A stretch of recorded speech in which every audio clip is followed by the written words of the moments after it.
Hello दोस्तों, welcome to my YouTube channel.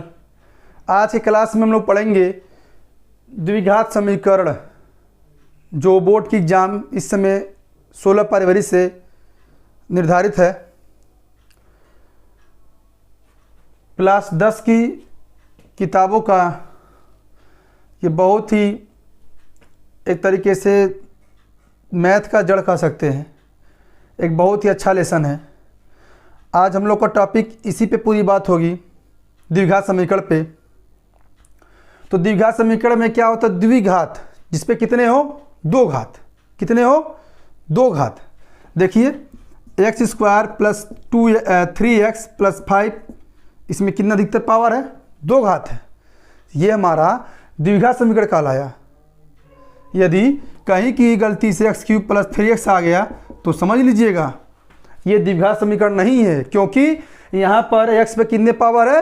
3 है। जिसमें x पे अधिकतम पावर 2 हो वो हमारा द्विघात समीकरण के श्रेणी में आएगा। देखिए द्विघात समीकरण के कुछ व्यापक पद हैं, जैसे कह सकते हैं द्विघात, जैसे बता रहा वैसे लिखते चलिए, कोई दिक्कत नहीं होगा। इस क्लास 10 के जो मैथ के बुक में द्विघात समीकरण है एकदम बढ़िया समझ में आ जाएगा अच्छी तरीके से। द्विघात समीकरण का व्यापक रूप क्या होता है? ax² plus bx plus c is equal to 0, जहाँ a b c हमारा एक अचर राशि है। इसके यहाँ पे कोई भी अंक हो सकता है, 1 2 3 कुछ भी हो सकता है। तो द्विघात समीकरण है तो इसके दो मूल होंगे। कितने मूल? दो मूल होंगे। तब इसके दो मूल, तब इसके दो मूल है ना, अल्फा एवं बीटा है होंगे। द्विघात समीकरण के दो मूल अल्फा एवं बीटा हैं। तो इस अल्फा एवं बीटा में कुछ संबंध होते हैं। वो संबंध हमारा निम्न है, जैसे मूलों की प्रकृति निकालने की कहे या मूलों का अस्तित्व है कि नहीं है, इसके बारे में थोड़ा आगे चर्चा करेंगे। लेकिन उसके पहले हम लोग देखेंगे कि कुछ द्विघात समीकरण का गुणनखंड हो जाता है और कुछ का गुणनखंड नहीं होता है। जैसे एक हम लोग एग्जांपल लेते हैं, दिया है x² plus 5x plus 6 is equal to 0, कहेगा कि इसके मूल ज्ञात कीजिए। तो मूल कैसे ज्ञात करेंगे?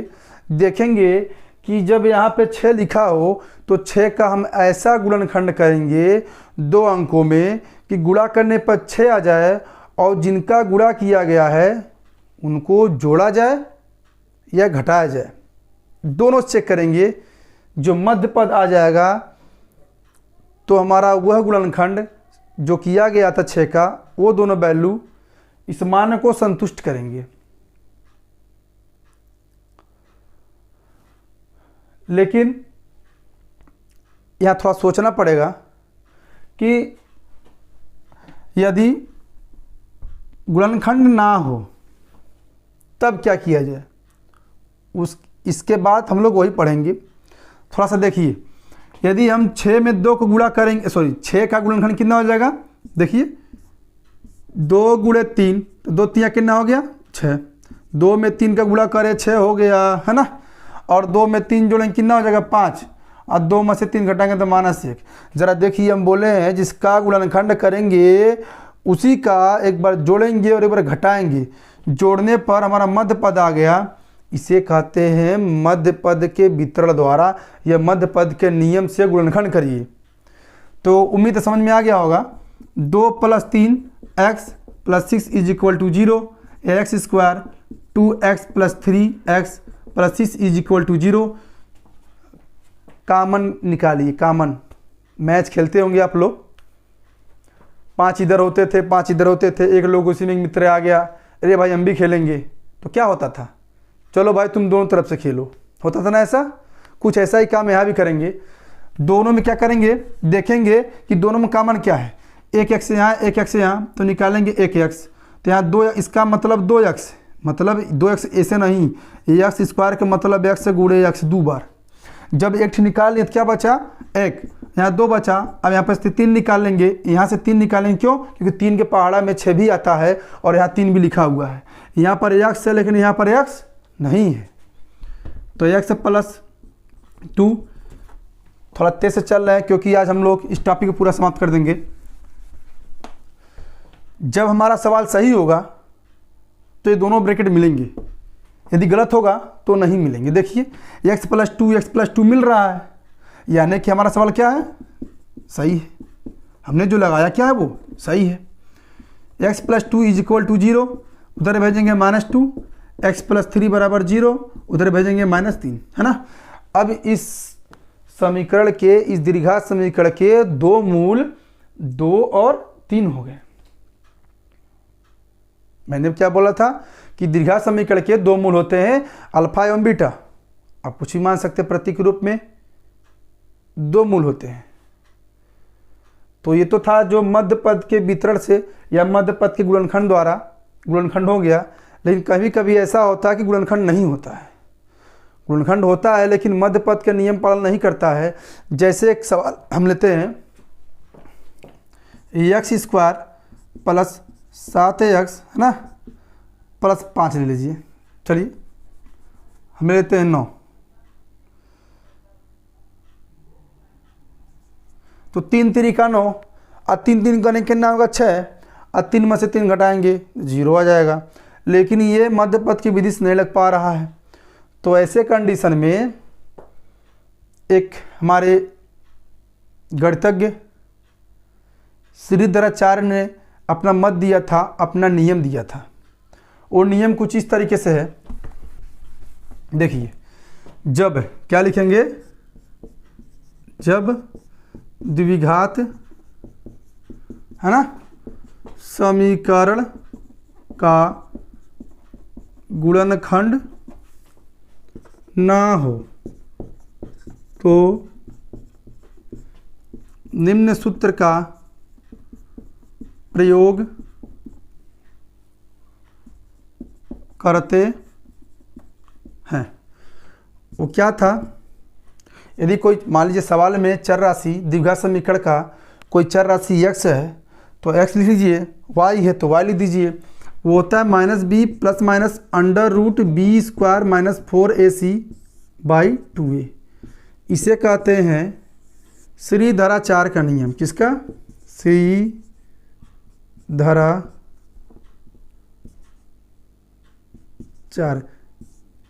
कोई लोग श्रीधराचार्य कहते, कोई दिक्कत नहीं, श्रीधराचार्य का नियम कहते, है ना, है। तो जब इन्होंने ये मध्य दिया तो इस पे भी कुछ सवाल होने लगे।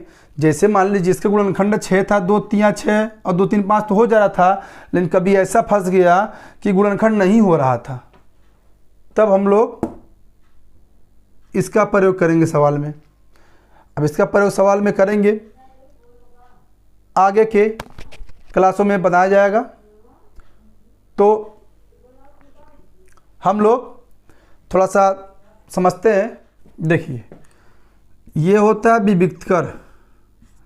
विविक्त कर क्या होता है, विविक्त कर। d बराबर b² - 4ac। इसमें कुछ रिलेशन होते हैं, कुछ शर्तें होते हैं, कुछ संबंध होते हैं। वो शर्त हम लोग के पास क्या है, या लिखेंगे विविक्त कर के शर्तें। क्या लिखेंगे, विविक्त कर के शर्तें। तो पहला शर्त हम लोग के पास आता है d > 0। जब d की वैल्यू 0 से बड़ी हो तो मूल वास्तविक तथा असमान होंगे। क्या होंगे, असमान होंगे। दूसरा शर्त हम लोग के पास आता है, जब d की वैल्यू 0 के सॉरी, तब इसके मूल, ऐसे एक लाइन बढ़ा दीजिए, तब इसके मूल x बराबर minus B plus minus under root B square minus 4ac upon 2a। दूसरा शर्त हम लोग के पास d बराबर 0, तो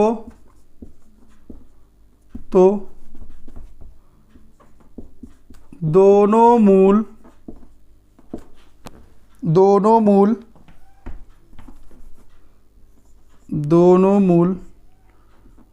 समान होंगे। दोनों मूल ऐसे लिख सकती है, दोनों मूल वास्तविक तथा, है ना, समान होंगे, तब इनके मूल अल्फा बराबर माइनस बी बाई 2a। ये रिलेशन देता कभी कभी कि जब मूल दोनों को मूल समान हो तो उनके मूल क्या होंगे। ठीक है, तो हम लोग इस पे रखेंगे, आगे सवाल में बताया जाएगा आगे के क्लासों में। तीसरा संबंध क्या होता है, जब d की वैल्यू 0 से छोटा हो, जब d की वैल्यू 0 से छोटा हो तब क्या होगा, तब होगा तो दोनों मूल अधिकल्पित होंगे। क्या होंगे, अधिकल्पित होंगे। ये हमारे विविक्तर की कुछ शर्तें हैं जो याद करना बहुत ज़रूरी है। एग्जाम में एक आध क्वेश्चन आप लोग को मिल जाएगा कि मूलों की प्रकृति बताइए, मूलों का अस्तित्व हो तो उन्हें ज्ञात कीजिए।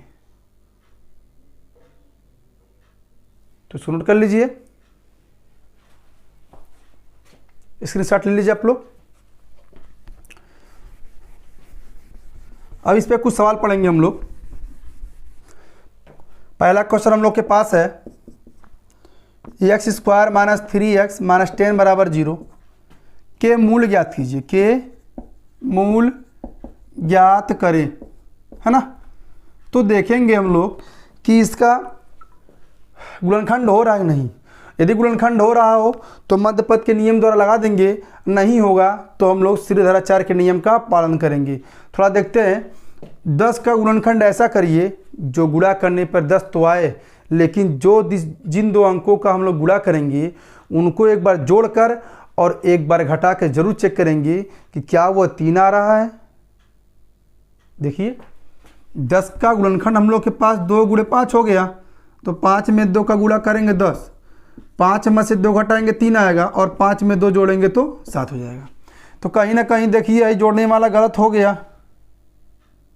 क्या मिल रहा है, 10 और 3 मिल रहा है, तो यहाँ लिख देंगे। तो एक्स स्क्वायर माइनस 5 में से 2 घटा दिए, है ना। तो इस तरीके से कॉमन लीजिए, माइनस माइनस प्लस हो गया।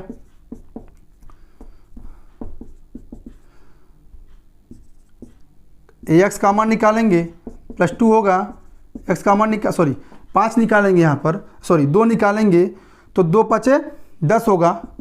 जब मेरा सवाल सही है कि गलत है इसी लाइन से पता चल जाएगा।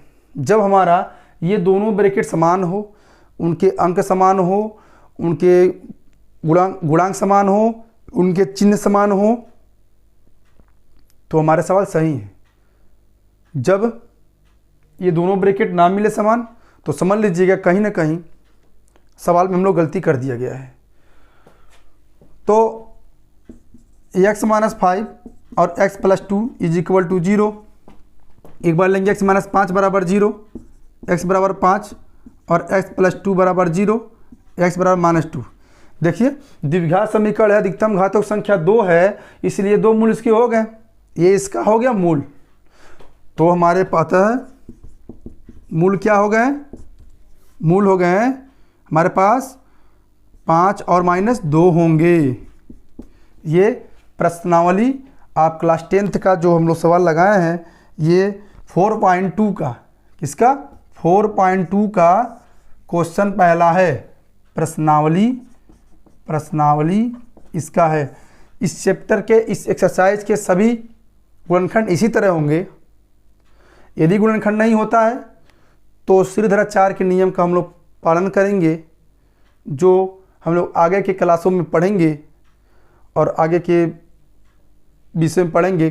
कल इस पे एक वीडियो और पड़ेगा जो इस चैप्टर को समाप्त कर देगा, और इसके बाद हम लोग पढ़ेंगे चौथा लेसन है तो पढ़ा जाएगा, पांचवा तो सिलेबस में है नहीं, छठवां लेसन हम लोग शुरू किया जाएगा। हाँ, तो वीडियो अच्छा लगा हो, समझ में आया हो तो लाइक शेयर सब्सक्राइब करना ना भूलिए। धन्यवाद।